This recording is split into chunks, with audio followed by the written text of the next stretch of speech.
प्रेमचंद द्वारा लिखी गई। दो बैलों की कथा से संबंधित सभी प्रश्न के उत्तर बारी बारी से देखते हैं। यदि आप अपने इच्छा अनुसार प्रश्न के उत्तर को देखना चाहते हैं तो वीडियो के डिस्क्रिप्शन में लिंक और टाइम स्टैम्प्स दी हुई है। आप टाइम स्टैम्प्स की मदद से पसंदीदा प्रश्न के उत्तर को देख सकते हैं। तो चलते हैं प्रश्न के उत्तर की ओर। पहला प्रश्न है, कांजी हाउस में कैद पशुओं की हाजिरी क्यों ली जाती होगी? उत्तर है, कांजी हाउस एक प्रकार से पशुओं की जेल थी। उसमें ऐसे आवारा पशु कैद होते थे जो दूसरों के खेतों में घुसकर फसलें नष्ट करते थे। अतः कांजी हाउस के मालिक का यह दायित्व होता था कि वह उन्हें जेल में सुरक्षित रखे तथा भागने न दे। इस कारण हर रोज उनकी हाजिरी लेनी पड़ती होगी।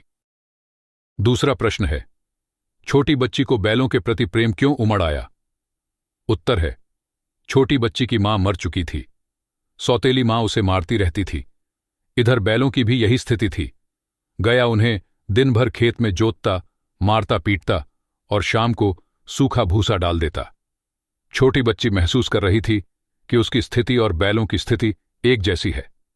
उनके साथ अन्याय होता देखा उसे बैलों के प्रति प्रेम उमड़ आया। तीसरा प्रश्न है, कहानी में बैलों के माध्यम से कौन कौन से नीति विषयक मूल्य उभर कर आए हैं? उत्तर है, इस कहानी के माध्यम से निम्नलिखित नीति विषयक मूल्य उभर कर सामने आए हैं। पहली, सरल सीधा और अत्यधिक सहनशील होना पाप है। बहुत सीधे इंसान को मूर्ख या गधा कहा जाता है। दूसरी, इसलिए मनुष्य को अपने अधिकारों के लिए संघर्ष करना चाहिए। तीसरी, आजादी बहुत बड़ा मूल्य है। इसे पाने के लिए मनुष्य को बड़े से बड़ा कष्ट उठाने को तैयार रहना चाहिए। चौथी, समाज के सुखी संपन्न लोगों को भी आजादी की लड़ाई में योगदान देना चाहिए। चौथा प्रश्न है, प्रस्तुत कहानी में प्रेमचंद ने गधे की किन स्वभावगत विशेषताओं के आधार पर उसके प्रतिरूढ़ अर्थ मूर्ख का प्रयोग न कर किस नए अर्थ की ओर संकेत किया है? उत्तर है, गधा सबसे बुद्धिहीन प्राणी माना जाता है। यदि किसी को मूर्ख कहना चाहते हैं तो हम उसे गधा कह देते हैं। गधा मूर्ख के अर्थ में रूढ़ हो गया है, परंतु लेखक ने इसे सही नहीं माना, क्योंकि गधा अपने सीधेपन और सहनशीलता से किसी को हानि नहीं पहुंचाता है। गाय, कुत्ता और बैल जैसे जानवर कभी कभी क्रोध कर देते हैं, पर गधा ऐसा नहीं करता है। गुणों के विषय में वह अर्षियों मुनियों से कम नहीं है।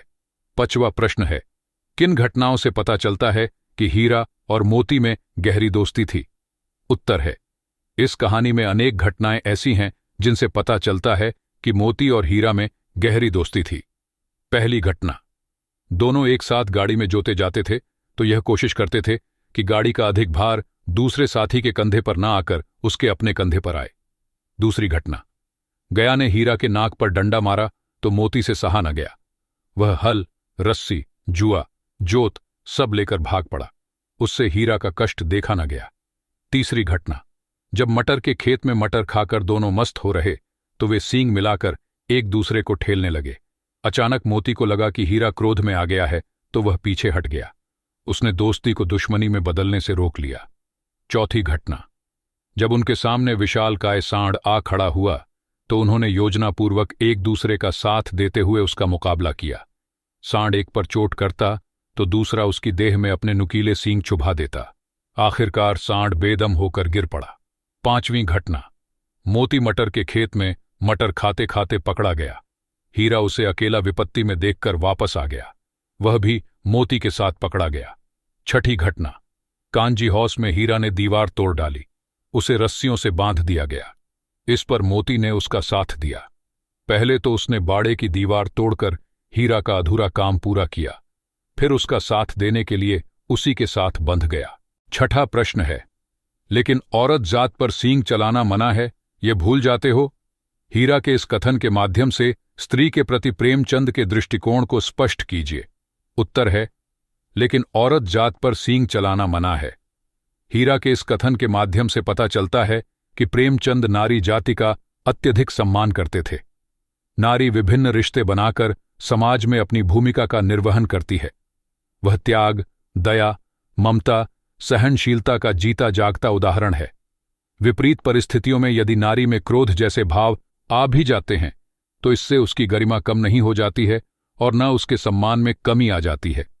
लेखक महिलाओं के प्रति अत्यधिक सम्मान रखता है। उसने यह भी कहना चाहा है कि जब पशु भी नारी जाति का सम्मान करते हैं तो मनुष्य को नारी जाति का सम्मान हर स्थिति में करना चाहिए। 7वां प्रश्न है, किसान जीवन वाले समाज में पशु और मनुष्य के आपसी संबंधों को कहानी में किस तरह व्यक्त किया गया है? उत्तर है, किसान जीवन में पशुओं और मनुष्यों के आपसी संबंध बहुत गहरे तथा आत्मीय रहे हैं। किसान पशुओं को घर के सदस्य की भांति प्रेम करते रहे हैं और पशु अपने स्वामी के लिए जी जान देने को तैयार रहे हैं। झूरी हीरा और मोती को बच्चों की तरह स्नेह करता था, तभी तो उसने उनके सुंदर सुंदर नाम रखे हीरा मोती। वह उन्हें अपनी आंखों से दूर नहीं करना चाहता था। जब हीरा मोती उसकी ससुराल से लौटकर वापस उसके थाने पर आ खड़े हुए तो उसका हृदय आनंद से भर गया। गांव भर के बच्चों ने भी बैलों की स्वामी भक्ति देखकर उनका अभिनंदन किया। इससे पता चलता है कि किसान अपने पशुओं से मानवीय व्यवहार करते हैं। 8वां प्रश्न है, इतना तो हो ही गया कि 9-10 प्राणियों की जान बच गई, वे सब तो आशीर्वाद देंगे।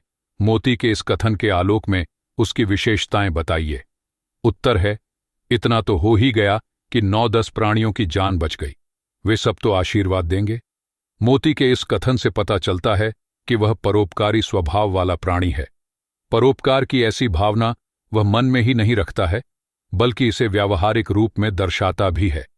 वह बाड़े की कच्ची दीवार को तोड़कर 9-10 प्राणियों को भगाता है ताकि उनकी जान बच जाए। मोती सच्चा मित्र भी है। वह कांजी हौस में हीरा को अकेला छोड़कर नहीं जाता है। वह आशावादी भी है। उसे विश्वास है कि ईश्वर उनकी जान अवश्य बचाएंगे। 9वां प्रश्न है, आशय स्पष्ट कीजिए। पहली आशय, अवश्य ही उनमें कोई ऐसी गुप्त शक्ति थी जिससे जीवों में श्रेष्ठता का दावा करने वाला मनुष्य वंचित है। पहली आशय का उत्तर है, हीरा और मोती बिना कोई वचन कहे एक दूसरे के मन की बात समझ जाते थे।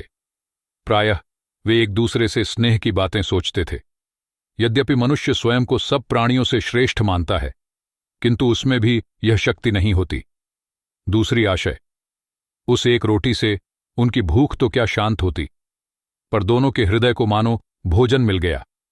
दूसरी आशय का उत्तर है, हीरा और मोती गया के घर बंधे हुए थे। गया ने उनके साथ अपमानपूर्ण व्यवहार किया था, इसलिए वे क्षुब्ध थे। परंतु तभी एक नन्ही लड़की ने आकर उन्हें एक रोटी ला दी।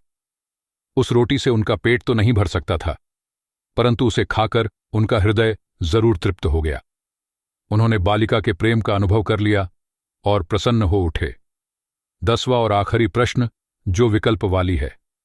4 विकल्प में एक सही विकल्प को चुनना है। गया ने हीरा मोती को दोनों बार सूखा भूसा खाने के लिए क्यों दिया? पहली विकल्प है, गया पराये बैलों पर अधिक खर्च नहीं करना चाहता था। दूसरी विकल्प है, गरीबी के कारण खली आदि खरीदना उसके बस की बात न थी। तीसरी विकल्प है, वह हीरा मोती के व्यवहार से बहुत दुखी था। चौथी विकल्प है, उसे खली आदि सामग्री की जानकारी न थी। सही विकल्प है, वह हीरा मोती के व्यवहार से बहुत दुखी था। तो ये था प्रेमचंद द्वारा लिखी गई 2 बैलों की कथा से संबंधित सभी प्रश्न के उत्तर। लर्नैक्युलस क्लासेस के YouTube चैनल को सब्सक्राइब और शेयर कर हमें सपोर्ट करें। धन्यवाद।